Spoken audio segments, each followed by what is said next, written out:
जय श्री कृष्णा। आइए सुनते हैं कार्तिक अमावस्या की कथा एवं तुलसी पूजा की विधि। कार्तिक अमावस्या का दिन बहुत महत्वपूर्ण माना जाता है, क्योंकि इस दिन पितरों की शांति के लिए उपवास किया जाता है। कार्तिक अमावस्या के दिन गरीबों में दान दक्षिणा दी जाती है। कार्तिक अमावस्या के दिन सूरज की विशेष रूप से आराधना की जाती है। इस दिन सूरज को अर्घ जरूर दिया जाता है। इस दिन अपनी समर्थ के अनुसार अन्न, गौ, सोने और वस्त्र आदि का दान किया जाता है। शास्त्रों में बहुत उत्तम ही महीना माना जाता है। इस महीने में भगवान विष्णु जी 4 महीने की नींद से जागते हैं। स्कंद पुराण के अनुसार कार्तिक महीने में कुमार कार्तिकेय ने तारकासुर का वध किया था। भगवान नारायण ने कार्तिक महीने में धरती पर जल में निवास करने की बात देवताओं को बताई थी, इसलिए यह आज परम पवित्र माना जाता है। कार्तिक अमावस्या के दिन दीपदान सभी तीर्थ स्थानों स्नान करने से अच्छा फल मिलता है। कार्तिक अमावस्या के दिन में व्रत करने से अच्छा फल मिलता है। कार्तिक अमावस्या पर बहुत सी कथाएं और पौराणिक घटनाएं मौजूद हैं। कार्तिक अमावस्या पर कई तरह के मंत्र अनुष्ठान किए जाते हैं। कार्तिक अमावस्या की कथा निम्नलिखित प्रकार से है। एक बार कार्तिक महीने के अमावस्या के दिन देवी लक्ष्मी जी पृथ्वी पर विचरण कर रही थी, पर अंधेरा ज्यादा होने की वजह से दिशा सही से पता नहीं चल पाती है। देवी लक्ष्मी जी अपने रास्ते से भटक जाती हैं।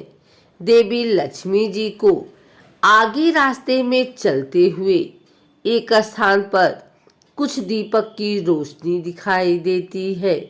देवी उस रोशनी के पास जाती हैं। जब देवी लक्ष्मी जी वहां पहुंचती है तो वहां एक झोपड़ी होती है। वहां एक बूढ़ी औरत ने अपने घर के बाहर दीपक जलाए रखी है और उसके घर का दरवाजा खुला हुआ था। वह औरत अपने घर के बाहर आंगन में बैठकर काम कर रही थी। देवी लक्ष्मी जी उस बूढ़ी औरत से वहां रुकने के लिए जगह मांगती हैं। वह बूढ़ी औरत देवी लक्ष्मी जी के आराम करने के लिए स्थान देती है। वह उनके बिस्तर की व्यवस्था भी कर देती है। देवी लक्ष्मी जी वहां आराम करने के लिए रुक जाती हैं। देवी लक्ष्मी जी उस बूढ़ी औरत के स्वभाव और सेवा से बहुत प्रसन्न होती हैं। फिर वह बूढ़ी औरत अपना काम करते हुए वहीं सो जाती है।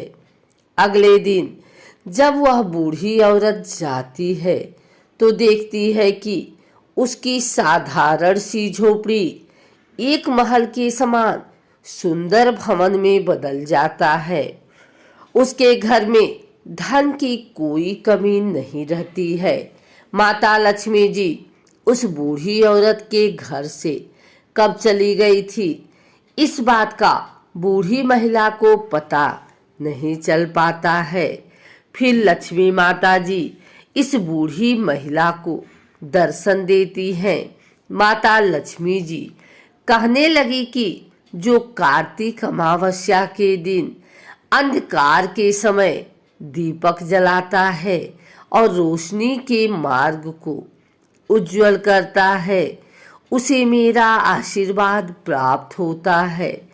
उसके बाद से हर कार्तिक अमावस्या को रात में प्रकाश का उत्सव मनाया जाता है।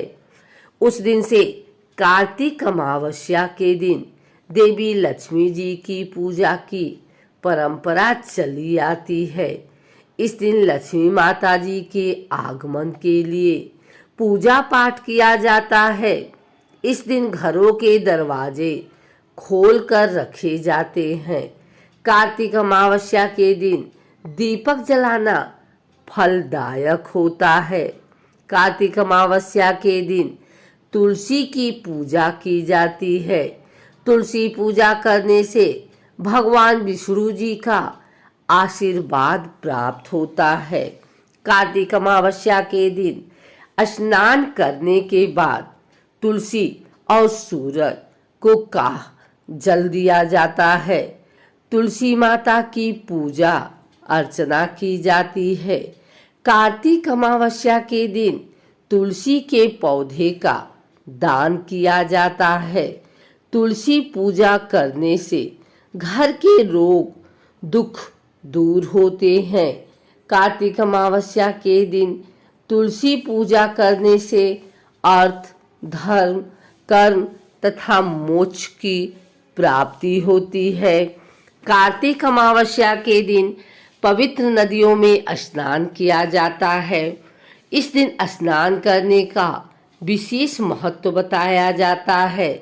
कार्तिक अमावस्या के दिन पवित्र नदियों में स्नान करना संभव नहीं है तो घर पर ही गंगा जल से स्नान कर सकते हैं। कार्तिक अमावस्या के दिन स्नान करते हुए भगवान विष्णु जी का ध्यान किया जाता है। कार्तिक अमावस्या में ब्रह्म मुहूर्त में पवित्र नदियों में स्नान करने से धरती में जितने तीर्थ स्थान हैं उसका पुण्य प्राप्त होता है। कार्तिक अमावस्या के दिन पवित्र नदियों में स्नान करने से मोक्ष की भी प्राप्ति होती है। कार्तिक अमावस्या के दिन सुबह जल्दी उठकर स्नान किया जाता है। कार्तिक अमावस्या के दिन संभव हो सके तो गंगा स्नान भी करना चाहिए, क्योंकि ऐसा करने से देवी की विशेष कृपा प्राप्त होती है। स्नान करने के बाद भगवान सूर्यदेव को अर्घ दिया जाता है। कार्तिक अमावस्या के दिन तुलसी की पूजा की जाती है। कार्तिक अमावस्या के दिन तेल का दीपक जलाया जाता है। कार्तिक अमावस्या के दिन अन्न का दान दिया जाता है। इस दिन वस्त्र का दान भी अवश्य दिया जाता है। कार्तिक अमावस्या के दिन निश्चित मात्रा में ही भगवान की मूर्ति रखनी चाहिए। इस दिन पूजा करते समय ताली नहीं बजानी चाहिए। ऐसा करना अशुभ माना जाता है। कार्तिक अमावस्या के दिन नाखून काटना और शेविंग जैसे काम नहीं किए जाते हैं। कार्तिक अमावस्या के दिन घर को साफ रखना चाहिए। कार्तिक अमावस्या के दिन किसी प्रकार का झगड़ा नहीं करना चाहिए। इस दिन बुजुर्गों का अपमान नहीं करना चाहिए। कार्तिक अमावस्या के दिन मांस और शराब का सेवन नहीं करना चाहिए।